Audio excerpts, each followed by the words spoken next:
നിങ്ങൾ എപ്പോഴെങ്കിലും ഒരു വായനശാലയിൽ പോയിട്ടുണ്ടോ?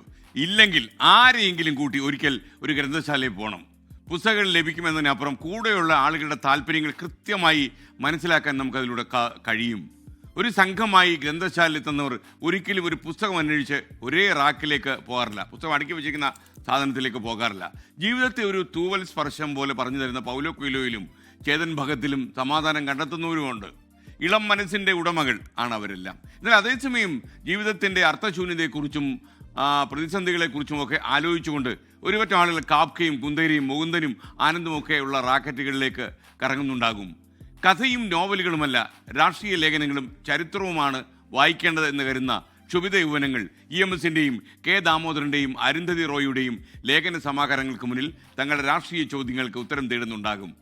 ഒരു മുറിക്കകത്ത് എത്ര തരം മനുഷ്യരുണ്ടാകും എന്ന് നിങ്ങൾ ആലോചിച്ച് നോക്കുക.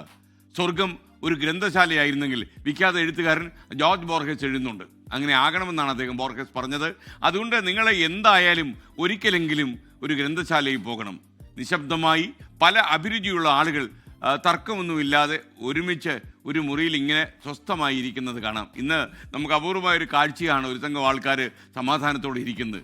അങ്ങനെ ഇരിക്കുന്ന ആളുകളെ കാണാൻ ഇപ്പോഴും വായനശാലയിൽ പോയാൽ മതി. അപ്പോൾ അടുത്ത് നിൽക്കുന്ന ആളുകൾ സമാധാനത്തോടെ കഴിയുന്ന ഒരു ജീവിത സാഹചര്യം നമുക്കുണ്ടാകട്ടെ എന്ന് ആത്മാർത്ഥമായി ആശംസിച്ചുകൊണ്ട് നമുക്ക് ഈ ദീപാവലി ദിനം സന്തോഷമാക്കാം, ആഹ്ലാദഭരിതമാക്കാം. എല്ലാവർക്കും ഒരിക്കൽ കൂടി